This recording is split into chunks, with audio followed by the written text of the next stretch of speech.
Hello, it is Throwback Thursday, August 4th, 2022. Steve Sipress here. We have a small plane passing by overhead over the mountains behind me. Oh, and a beautiful pink and purple sunset going on over there too. Usually can't see it in the old iPhone camera. We are back. It's usually my signal to cut it short, so I will.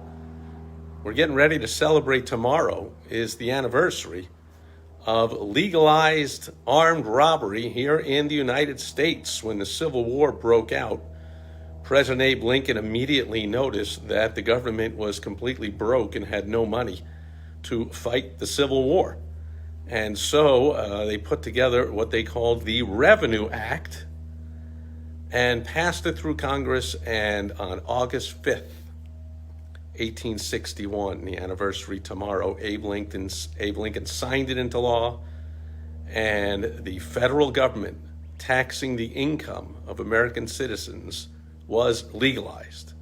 Now, history shows in Lincoln's papers and such that he kind of knew it was completely unconstitutional, which of course it is, and so it lasted about 10 years, and then they repealed it, knowing that it was unconstitutional, and then just to prove that, of course, it's unconstitutional, because the Constitution is all about limiting government, although you couldn't tell that today because, my goodness, there's no stopping the government from growing and taking more money. And nowadays, they don't not only raise taxes to kill people and wage war in the name of peace or protecting democracy or all that BS. It just means lining the pockets of their donors and keeping their power, and they raise taxes, but also they just print money. Like, what the heck? Let's just send billions of dollars to whomever and wherever for whatever we choose. And of course, we don't have any money and we're way in debt, so let's just print some more. And, well, man, Lincoln never thought of that. He didn't say, like, man, we're broke. Let's steal some money from the American people with the threat that if they don't pay it, men with guns will show up. In other words, armed robbery. He could have just said, let's just print a whole mess of phony money and cause inflation to go sky high and steal from the people, and basically inflation being a tax on everybody because it raises the price of everything. And by the way, as you see the current government going, well, you see this anti-inflation bill or whatever they call it, which of course will cause even more inflation, which means prices go up. So guess what happens to sales tax? Yeah, that's right. Everyone pays more sales tax. Last they checked, a tax. But you hear them say, oh, no one's going to pay more tax. Everyone's paying more tax, of course.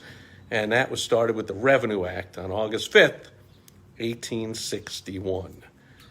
By the way, even though they knew it was, of course, completely unconstitutional and un-American to impose an income tax, they realized, since it's unconstitutional, they had to pass a constitutional amendment, which they did in 1909, making legal armed robbery by the government from its own citizens. The government can just steal money from us and spend it any way they want, and enriches their friends, their donors, themselves, all at our expense. All the way goes back all the way to the Revenue Act of 1861, August 5th tomorrow. I'm sure you'll be celebrating the occasion.